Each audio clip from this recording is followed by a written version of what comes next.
Sa ngalan ng Ama at ng Anak at ng Espiritu Santo. Amen.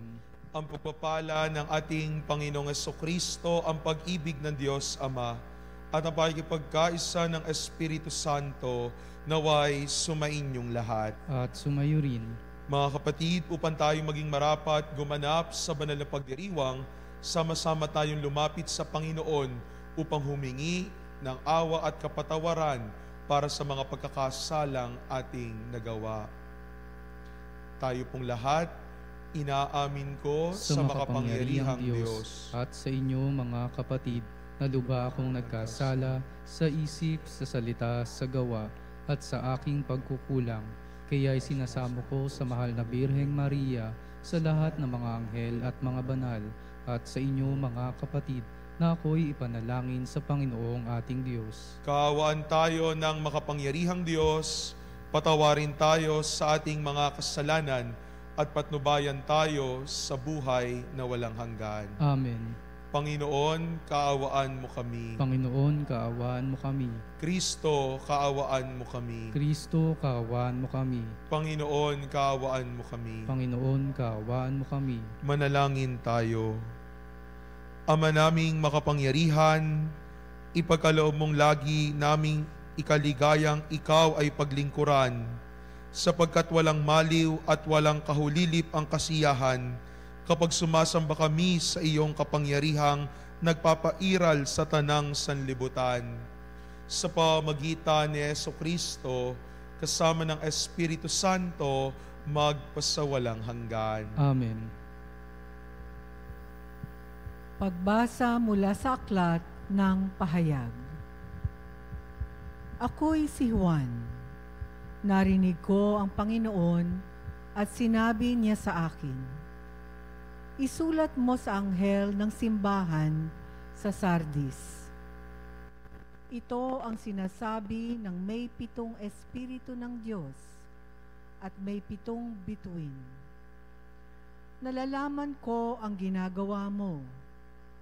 Ipinalalagay kang buhay, ngunit ang totoo, ikaw ay patay. Gumising ka at pasiglahin mo ang mga bagay na nalalabi sa iyo nang di tuluyang mamatay. Nakikita kong hindi paganap ang mga nagawa mo sa paningin ng aking Diyos. Alalahanin mo kung paano mong tinanggap ang mga aral na iyong narinig. Isagawa mo ang mga yaon, pagsisihan mo talikdan ang iyong kasamaan. Kung hindi ka gigising, paririyan akong gaya ng magnanakaw. Hindi mo malalaman ang oras ng aking pagdating. Gayunman, may ilan dyan sa Sardis na nag-ingat at napanitiling malinis ang kanilang damit, kaya't magiging kasama-sama ko silang nakasuot ng puti, sapagkat sila'y karapat-dapat. Ang magtatagumpay ay daramtan din ng puti, at hindi ko aalisin sa aklat ng buhay ang kanyang pangalan. Kikilanlin ko siya sa harapan ng aking Ama at ng kanyang mga anghel. Kung may pandinig kayo, dinggin ninyo ang sinasabi ng Espiritu sa mga simbahan. Isulat mo sa anghel ng simbahan sa Laodicea. Ito ang sinasabi niya na ang pangalan ay Amen, ang matapat at tunay na saksi, at siyang pinagmulan ng lahat ng nilalang ng Diyos. Nalalaman ko ang mga ginawa mo. Alam kong hindi ka malamig ni mainit. Maano sanang malamig ka o mainit? Ngunit dahil sa ikaw ay malahininga, hindi mainit ni malamig, isusuka kita. Sasabihin mo, ako'y mayaman at sagana sa lahat ng bagay. Ngunit hindi mo nalalamang ikaw ay abang-aba, kahabag-habag, maralita, hubad, at bulag. Kaya nga ipinapayo kong bumili ka sa akin ng dinalisay na ginto upang ikaw ay maging tunay na mayaman. Bumili ka rin ng puting damit upang matakpan ang nakahihiya mong kahubaran at ng gamot sa mata nang ikaw ay makakita. Tinuturuan ko't sinusupil ang lahat ng aking iniibig. Kaya nga, magsikap ka. Pagsisihan mo talikdan ang iyong kasalanan. Nakatayo ako sa labas ng pintuan at tumutoktok. Kung diringgin ang aking tinig at bubuksan ang pinto, ako'y papasok sa kanyang tahanan at magkasalo kaming kakain. Ang magtatagumpay ay uupong katabi ko sa aking luklukan, kung paanong ako'y nagtagumpay at nakaupo ngayon sa tabi ng aking ama sa kanyang luklukan. Kung may pandinig kayo, dingginin niyo ang sinasabi ng Espiritu sa mga simbahan. Ang salita ng Diyos. Salamat sa Diyos. Luluklok ang nagtagumpay, kasalo ko habang buhay. Luluklok ang nagtagumpay, kasalo ko habang buhay. Yaong mga masunurin na sa iyo'y nakikinig at ang laging ginagaway naaayon sa matuwid. Kung mangusap ay totoo, sa lahat ay bawat saglit, yaong gaway paniniray, hindi niya naiisip. Luluklok ang nagtagumpay, kasalo ko habang buhay. Kailanman siya'y tapat, makisama sa kapwa, sa kanyang kaibigay wala siyang maling gawa. Hindi siya nagkakalat ng di tunay na balita at itinatampok niya ang matapat sa lumikha. Luluklok ang nagtagumpay, kasalo ko habang buhay. Hindi siya humihingi ng patubo sa pautang, at kahit na anong gawi, hindi siya masuhulan, upang yaong walang salay patawan ng kasalanan. Ang ganitong mga tao'y mag-aani ng tagumpay. Luluklok ang nagtagumpay, kasalo ko habang buhay.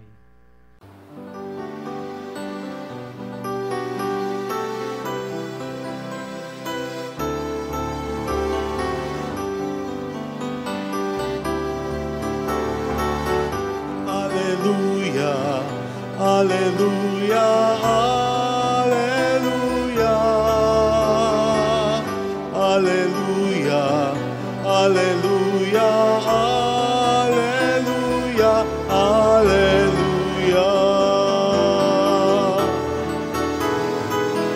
alleluia, alleluia, alleluia, alleluia, alleluia. Alleluia, alleluia, alleluia.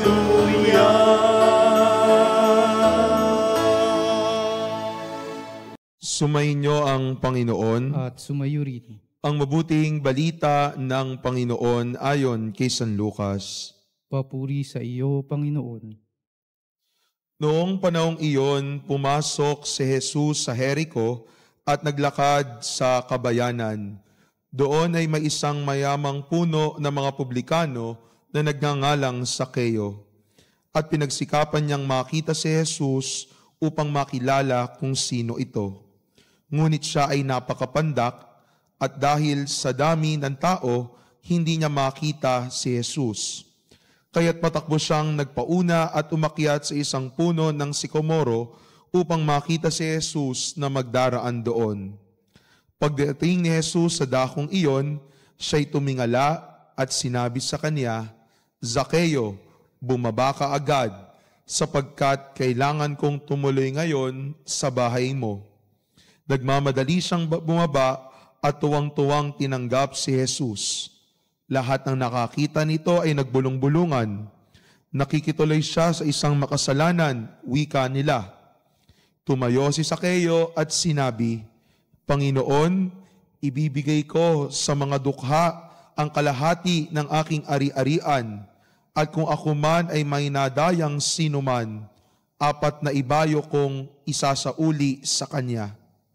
At sinabi ni Jesus, ang kaligtasan ay dumating ngayon sa sambahayang ito. Lipi rin ni Abraham ang taong ito, sapagkat naparito ang Anak ng Tao upang hanapin at iligtas ang naligaw. Ang mabuting balita ng Panginoon. Pinupuri ka namin, Panginoong Hesukristo. Isang magandang tanghali po sa inyong lahat, mga kapanalig na nakikiisa sa pagdiriwang ng ating banal na misa sa tanghaling ito sa pamagitan ng iba't ibang social media platform. Marahil mga minamahal kong kapatid, ay pamilyar na tayo sa kwento ni Sakeo na inilahad ni San Lucas sa ating mabuting balita sa araw na ito. Maraming beses na nating narinig ang kwentong ito, marami na rin tayong narinig ng mga pagninilay kaugnay nito. Ngunit sa bawat pagkakataon na binabasa natin ang kwento ng buhay ni Sakeo, kung paano niya nakatagpo si Jesus, ang kwentong ito ay patuloy pa rin nagbibigay ng mga aral na maiiwan sa atin upang ang ating pananampalataya at pagmamahal sa Diyos ay mas lalong lumalim. Sabi dito sa ating mabuting balita, noong panahong iyon, ang ating Panginoong Hesukristo ay naglakbay at siya'y naparoon sa lugar ng Jericho. At habang sila'y naglalakbay, meron dong isang mayaman na pinuno ng mga tax collector na ang pangalan ay Sakeo. Nung marinig niya na si Jesus ay magdaraan, siya'y nagmamadali upang makita si Jesus. Ngunit siya'y napakapandak at sa napakarami ng tao, ay hindi niya magawang makita kung nasaan si Jesus. So ano ang ginawa ni Sakeo? Umakyat siya doon sa puno ng sikomoro upang makita ang ating Panginoon na nagdaraan. Pero ano ang nangyari? Nung nakita siya ni Jesus doon sa puno, ano ang sabi ng ating Panginoon? Sakeo, bumaba ka dyan, at ako ay tutuloy sa iyong tahanan. Mga minamahal kong kapatid, siguro maaari nating sabihin, kung si Sakeo ay pinuno ng mga publikano, makakasigurado tayo na ang taong ito ay mayaman, maimpluwensya sa lipunan, at marahil komportable ang buhay na meron siya. Kung iisipin ng maraming tao, siguro nasa kanya na ang lahat at wala na siyang hahanapin pang iba. Pero dito sa tagpo sa ating mabuting balita, si Sakeo, bagamat nasa kanya apparently ang lahat, nung narinig niya na darating si Jesus, agad siyang umakyat ng puno upang makita ang Panginoon. Pero surprisingly, bago niya makita si Jesus muna ang nagsabi sa kanya, Sakeo, bumaba ka dyan at ako ay tutuloy sa iyong tahanan. Mga minamahal kong kapatid, kung minsan yung karanasan ni Sakeo ay karanasan din ng marami sa atin. Dumarating yung pagkakataon na parang okay naman ang lahat, maayos naman ang buhay ko, komportable naman ako, nakakaluwag naman ako sa buhay. Pero bakit parang mayroong kulang sa akin? Bakit parang hindi ko makita yung kahulugan at halaga ng ginagawa ko? Bakit parang walang sense of purpose sa aking puso? Para bang meron tayong hinahanap? At doon sa ating paghahanap, doon sa meaning ng ating buhay, ipinapakita ng ating mabuting balita na ang tunay na kahulugan ng buhay matatagpuan kay Jesus. Pero ipinapaalala rin sa atin na bago pa natin hanapin si Jesus na magbibigay kahulugan sa ating buhay, si Jesus muna ang unang naghahanap sa atin. At mga minamahal kong kapatid, ito yung isang mahalagang aspeto ng ating buhay pananampalataya. Bago pa natin hanapin ang Diyos na mismo ang gumagawa ng paraan upang hanapin tayo. Kaya nga, it gives us consolation and confidence to know that God is always searching for us. Pero we also give our effort to find God in our lives. Kasi kapag natagpuan natin o nagkatagpo ang Diyos at ang tao, ito ang magbibigay kahulugan sa ating puso. Gayon din naman mga minamahal kong kapatid, nung si Jesus ay tumuloy sa bahay ni Sakeo, at nung nakita ng mga tao, bakit nakikisalo ang inyong guro sa isang makasalanan tulad ni Sakeo at ng iba pang mga publikano? Ano ang sabi ni Sakeo? Tumindig siya. At ang sabi, yung kalahati ng aking ari-arian ay ibibigay ko sa mga dukha. At kung ako man ay may nadayang sino man, 4 beses kong ibabalik sa kanya ang aking ginawang pandaraya. Mga minamahal kong kapatid, ito naman yung ibinubunga kapag nakatagpo natin si Jesus. Binabago nito ang ating buhay. Kasi every encounter with Jesus is a life-changing moment for each one of us. Lagi nating tatandaan iyon, mga minamahal kong kapatid. Kapag nakatagpo natin si Kristo, binabago nito ang ating buhay. Binabago ang paraan ng ating pag-iisip, binabago ang paraan ng ating pagsasalita, binabago ang ating buhay sang-ayon sa karanasan ng pag-ibig na una nating tinanggap mula sa Diyos. Kaya nga mga minamahal kong kapatid, isang indicator ng tunay na nakakatagpo natin ang Diyos sa buhay natin kapag tayo ay dinadala nito upang mas maging mabuti, mapagmahal, mapagmalasakit, maunawain at mapagkawanggawa sa ating kapwa. Yung pakikipagtagpo sa Panginoon, hindi lamang sa kalooban natin.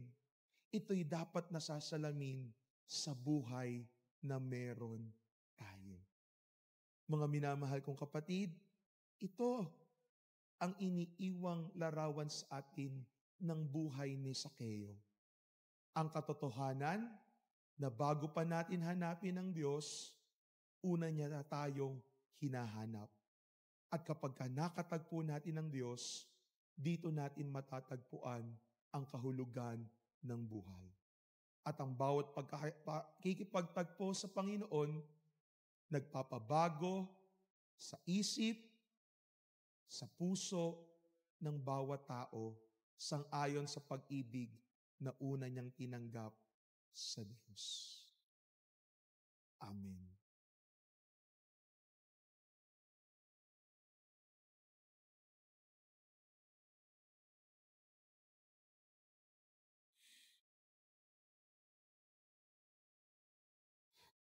Panalangin ng bayan. Sa pagtatagpo ng Panginoon ni Zaccheo, nakita natin ang tunay na habag at pinakamatatag na pinagmumula ng katarungan. Manalangin tayo sa Panginoon, ang ating pong itutugon. Panginoon, dinggin mo ang aming panalangin. Panginoon, dinggin mo ang aming panalangin. Ang simbahan naway patuloy na tanggapin ang mga naghahangad ng kapatawaran at kapayapaan ng kalooban. Manalangin tayo sa Panginoon. Panginoon, dinggin mo ang aming panalangin. Ang mga nagpapatakbo ng ating kalakalan at industriya naway maging mapagbigay at makatarungan. Manalangin tayo sa Panginoon. Panginoon, dinggin mo ang aming panalangin. Tayo naway maging handa sa pagsalubong sa Panginoon anumang oras siya dumating sa ating buhay at hayaan siyang manahan sa ating mga puso. Manalangin tayo sa Panginoon. Panginoon, dinggin mo ang aming panalangin. Ang mga may sakit naway makita na bahagi ng nakapagliligtas na krus ni Kristo ang kanilang mga pagsubok at paghihirap. Manalangin tayo sa Panginoon. Panginoon, dinggin mo ang aming panalangin. Ang mga yumao naway gantimpalaan ng walang hanggang kaligayahan sa buhay ng mundong darating. Manalangin tayo sa Panginoon. Panginoon, dinggin mo ang aming panalangin. Sa katahimikan ng ating puso at isipan, ibulong natin sa Panginoon ang nilalaman ng ating kalooban. Ama naming mapagmahal, punuin mo ang aming mga puso ng iyong pag-ibig. Ipagkaloob mo sa amin ang iyong mapagligtas na tulong kapag kami ay nagkasala at naway panatiliin mo kami sa iyong pagkalinga. Hinihiling namin ito sa pamamagitan ni Kristo kasama ng Espiritu Santo magpasawalang hanggan. Amen. Panginoon, aming alay, itong alak at tinapay sa altar mo ilalagay. Tanggapin sa iyong kamay, alay namin, aming buhay, bawat galak at lumbay, bawat pangarap naming taglay, sa palad mo ilalagay.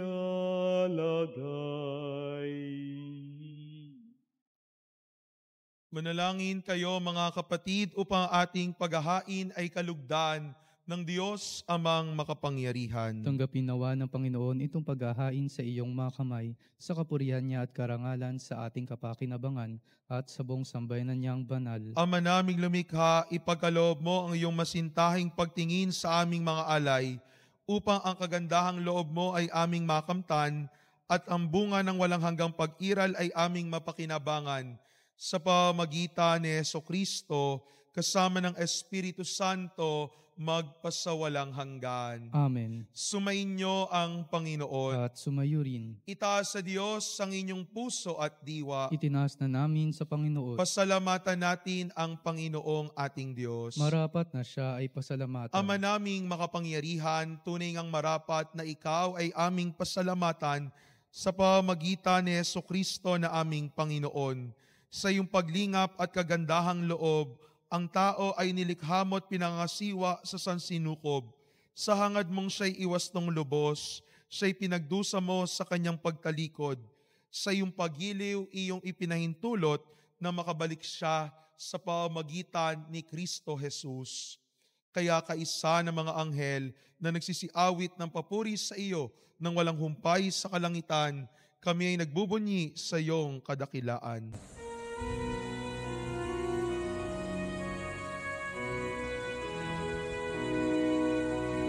Santo, Santo, Santo, Panginoong Diyos ng mga hukbo, napupuno ang langit at lupa ng kadakilan mo. Hosana, Hosana sa kaitaasan, pinagpalang na paririto sa ngalan ng Panginoon. Hosana, Hosana sa kaitaasan.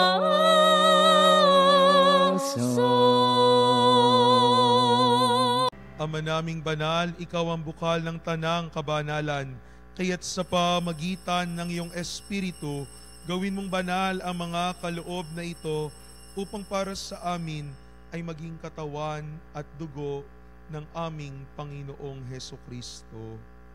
Bago niya pinagtiis ang kusang loob na maging handog, hinawakan niya ang tinapay, pinasalamatan kaniya, pinaghati-hati niya iyon, iniabot sa kaniyang mga alagad at sinabi, "Tanggapin ninyong lahat ito at kanin.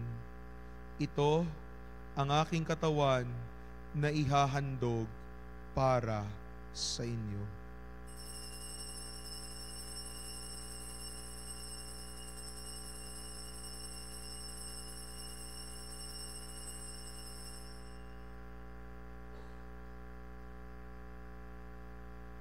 Gayon din naman nang matapos ang hapunan, hinawakan niya ang kalis. Muli kanyang pinasalamatan. Iniabot ang kalis sa kaniyang mga alagad at sinabi, "Tanggapin ninyong lahat ito at inumin. Ito ang kalis ng aking dugo, ng bago at walang hanggang tipan. Ang aking dugo na ibubuhos para sa inyo at para sa lahat, sa ikapagpapatawad ng mga kasalanan. Gawin ninyo ito sa pag-alaala sa akin."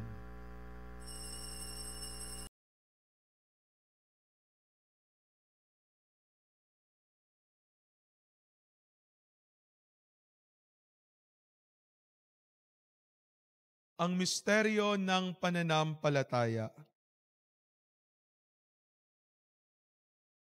Si Kristo ay gunitain, sarili ay inihain, ilang pagkait inumin, pinagsasaluhan natin, hanggang sa siya'y dumating, hanggang sa siya'y dumating. Ama, ginagawa namin ngayon ang pag-alaala sa pagkamatay at muling pagkabuhay ng iyong anak. Kaya't iniaalay namin sa iyo ang tinapay na nagbibigay buhay at ang kalis na nagkakaloob ng kaligtasan. Kami nagpapasalamat dahil kami yung minarapat na tumayo sa harap mo para maglingkod sa iyo. Isinasamo namin kami magsasalo-salo sa katawan at dugo ni Kristo ay mabuklod sa pagkakaisa sa pamagitan ng Espiritu Santo. Alalahanin mo rin ang mga kapatid naming nahimlay na may pag-asang sila'y muling mabubuhay, gayon din ang lahat ng mga pumanaw. Kaawaan mo sila at patuloyin sa iyong kaliwanagan. Kaawaan mo at pagindapating kaming lahat na makasalo sa iyong buhay na walang wakas, kaysa ng mahal na Birheng Maria na Ina ng Diyos, ni San Jose ng kanyang kabiyak ng puso, ng mga apostol at lahat ng mga banal na namuhay dito sa daigdig ng kalugod-lugod sa iyo. Maipagdiwang nawa namin ang pagpupuri sa ikararangal mo sa pamagitan ng iyong anak na aming Panginoong Hesukristo. Sa pamagitan ni Kristo, kasama niya at sa Kanya, ang lahat ng parangal at papuri ay sa iyo, Diyos amang makapangyarihan, kasama ng Espiritu Santo, magpasawalang hanggan. Amen. Amen. Amen. Amen. Amen. Amen. Amen. Sa tagubilin na naagagaling na utos at turo ni Jesus na Panginoon natin at Diyos, ipahayag natin ng lakas loob.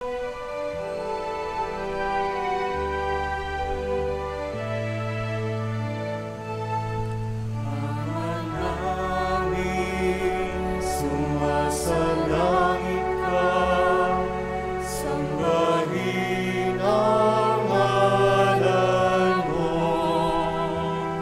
mapasa amin ang kaharian mo, sundin ang loob mo. Dito sa lupa, parang sa langit, bigyan mo po kami ngayon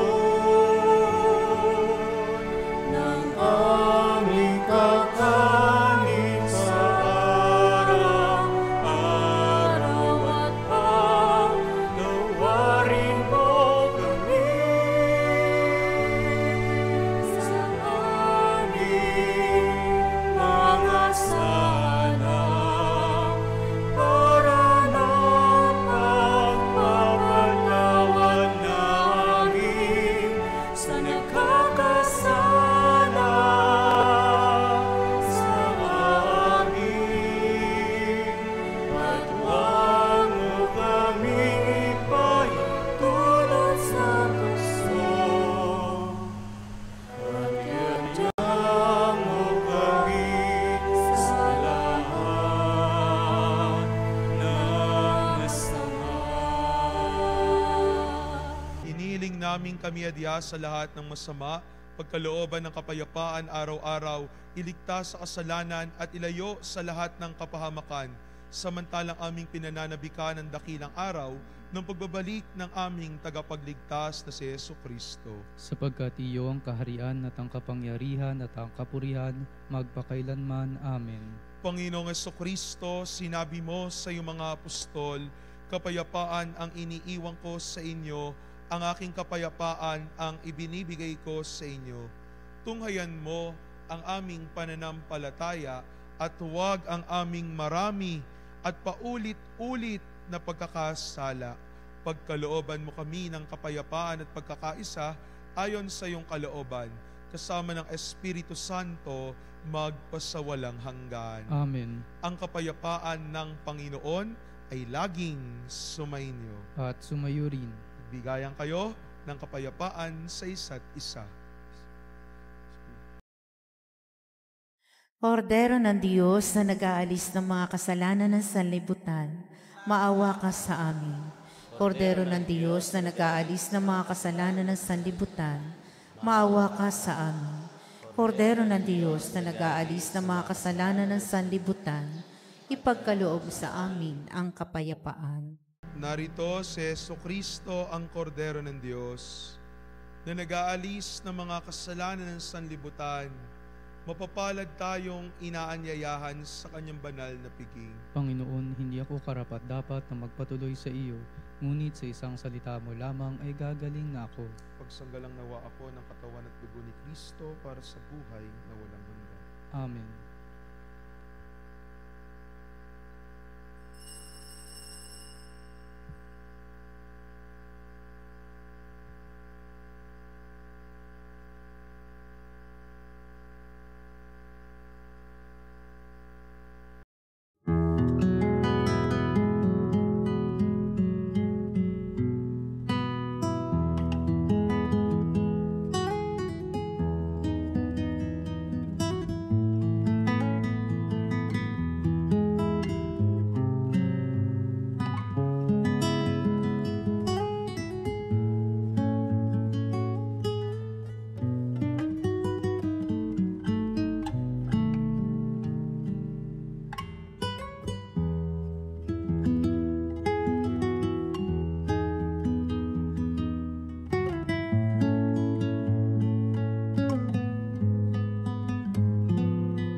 Manalangin tayo. Ama naming mapagmahal, sa pinagsaluhan naming banal na pakikinabang, ang amin nawang pag-ibig ay lalong madagdagan ng ginagawa naming pag-alala sa anak mong mahal na nag-utos ipagdiwang ang huling hapunan sa pamagitan ni Jesucristo kasama ng Espiritu Santo magpasawalang hanggan. Amen. Sumainyo ang Panginoon At sumayo rin. at pagpalain kayo't laging ingatan ng ating mapagmahal na Diyos, Ama at ang Anak at ang Espiritu Santo. Amen. Na ialay na ang banal na misa, humayo kayo, taglay ang pag-ibig ni Kristo. Salamat sa Diyos.